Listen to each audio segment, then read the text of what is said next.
Salut les amis de Bedanola TV, encore une fois, soyez les bienvenus sur votre chaîne que vous aimez. Aujourd'hui, nous allons parler sur 9 comportements qu'il faut éviter dans le foyer, que ce soit la femme, que ce soit le mari. Évitez ces comportements. Nous allons tout d'abord lire la parole de Dieu dans la Bible sainte. Éphésiens chapitre 5, nous commençons par le verset 25. Marie, aimez vos femmes comme le Christ a aimé l'Église et s'est livré lui-même pour elle. Il a voulu ainsi la rendre sainte en la purifiant avec l'eau qui lave, et cela par la parole. Il a voulu la présenter à lui-même splendide, sans tache, ni ride, ni aucun défaut. Il a voulu son Église sainte et irréprochable. C'est ainsi que le mari doit aimer sa femme comme son propre corps. Celui qui aime sa femme s'aime lui-même. Jamais personne n'a pris son propre chair à aversion. Au contraire, on la nourrit, on l'entoure d'attention comme le Christ fait pour son Église. Ne sommes-nous pas les membres de son corps? C'est pourquoi l'homme quittera son père et sa mère, il s'attachera à sa femme, et tous deux ne seront qu'une seule chair. Ce mystère est grand. Moi, je déclare qu'il concerne le Christ et l'Église. Que Dieu soit loué. Ça concerne le Christ et l'Église. Moi, je ne dis pas seulement ça. Moi aussi, comme Dieu parle ici de l'homme et de la femme, ça concerne l'homme et la femme. Premier comportement. Il ne faut pas tout le temps parler des fautes de l'autre. Essayez de ne pas dire beaucoup sur les fautes de l'autre. Dire à l'autre ses fautes tout le temps. Madame, tu n'as pas fait ça. Madame, tu n'as pas fait ça aujourd'hui. Et demain, comme ça. Après-demain, comme ça. Monsieur, tu vois, toi, tu es vraiment, je ne sais pas, tu aimes oublier, tu n'as pas fait ça, tu n'as pas donné ça, tu n'as pas donné ça. Tous les jours, ce n'est pas bien dans le foyer. Deuxième comportement à éviter dans un foyer, éviter de parler méchamment à l'autre.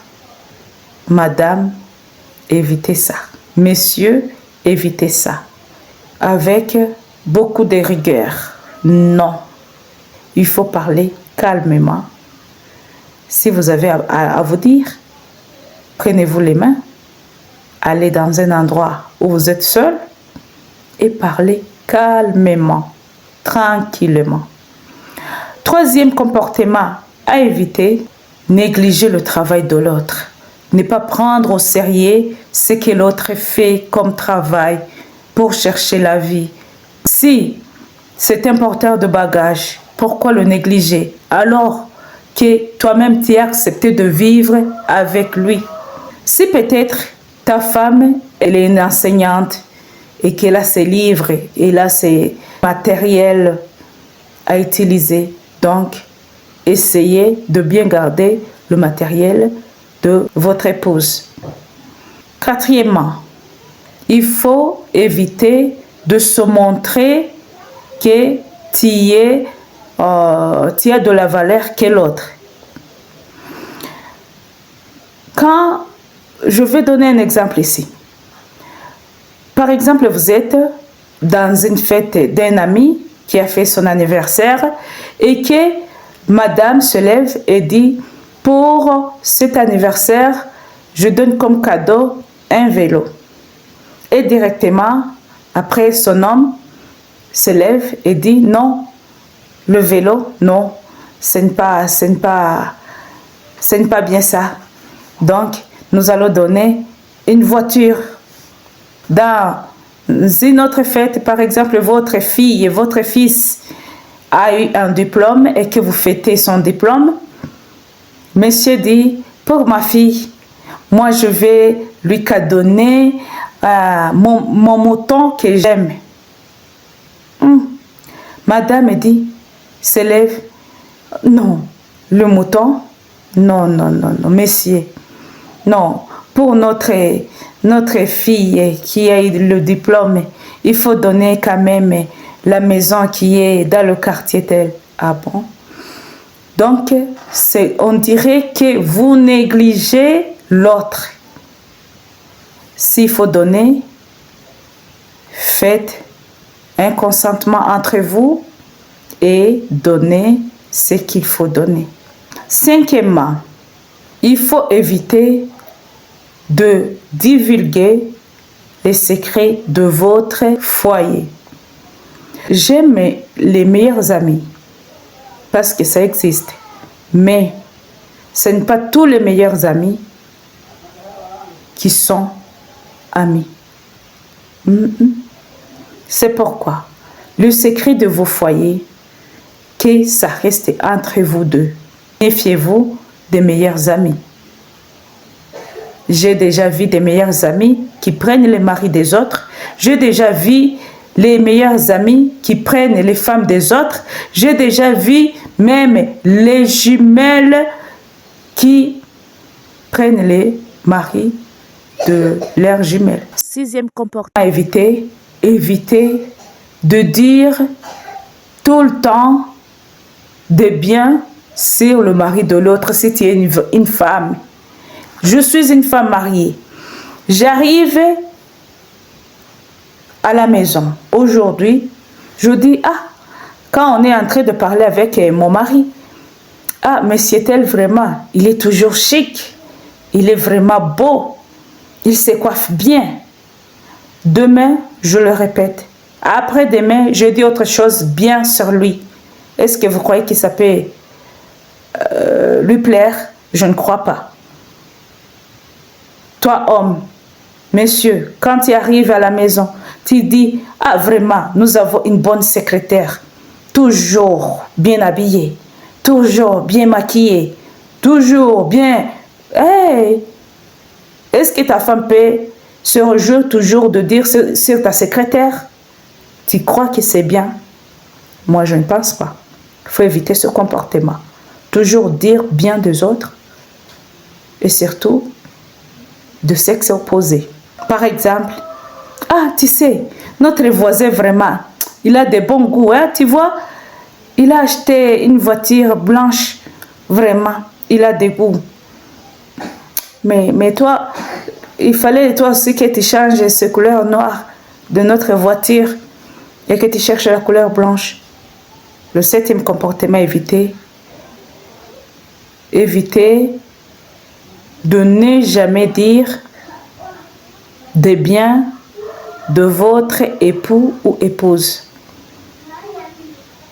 Pour dire qu'il faut bien dire, le féliciter, lui dire des bons mots, des bonnes paroles, des bonnes phrases.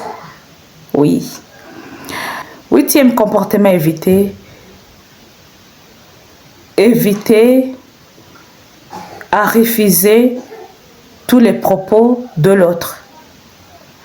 Je peux être au travail, je reviens à 20h. Quand je suis revenue, et je dis à Messie, à mon mari, aujourd'hui vraiment nous avons eu beaucoup de travail, c'est pourquoi nous rentrons aujourd'hui tard. Et il dit non, ce n'est pas bien. Il dit beaucoup de mots là. Il faut écouter, comprendre l'autre. Monsieur vient à 20h, 21h, 22h, me dit, vraiment, on a eu beaucoup de travail. Vraiment, il ne fallait pas que je puisse refuser.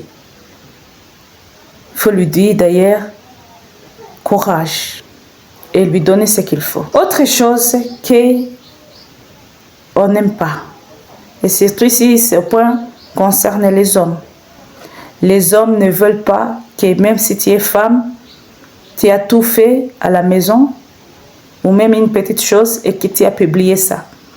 Par exemple, si c'est une femme qui paie le loyer, et que la femme puisse dire tout ça à sa famille, puisse dire et publier ça à ses amis, et que le mari apprenne ça, ça fait mal. L'homme se sent incapable. Ça fait mal. Il faut éviter ce comportement. Merci, chers amis de Bedanola TV. C'est par ici que nous nous arrêtons, mais toujours, comme d'habitude, nous allons prier. Parce que notre objectif, c'est pour que nos foyers, nos familles puissent bien progresser. Nous savons que Satan aussi piège ici et là, mais Jésus a vaincu. Seigneur Jésus, nous te bénissons, te glorifions, tu es grand, tu es bon pour nous. Aujourd'hui, toujours, nous t'avons vu, toi qui nous as donné des foyers, tu nous as donné, Seigneur, des conjoints, tu nous as fait du bien, Seigneur. Merci beaucoup. Seigneur, nous nous laissons entre tes saintes mains pour que tu puisses nous aider à éviter ces mauvais comportements, Seigneur, qui ne méritent pas ceux qui sont dans le foyer. Aide-nous, Seigneur, à faire ce qui est bon pour les autres. Yahweh, nous t'invoquons dans nos foyers, que même là où il y a déjà eu, Seigneur, des querelles, des problèmes, des soupçons, Papa, nous prions, manifeste-toi, qui est la paix, qui est l'amour, qui est l'union, Seigneur, qui est la joie, que tu te manifestes dans tous nos foyers. Merci. Nous te prions. Nous prions aussi pour les jeunes qui sont en train de préparer leur mariage, que tu puisses les aider, tous ceux qui sont en fiançailles, au nom de Jésus-Christ. Amen. Nous vous aimons et nous vous remercions. Si vous avez aimé ce thème, veuillez liker, veuillez partager et abonnez-vous. Que Dieu vous bénisse abondamment.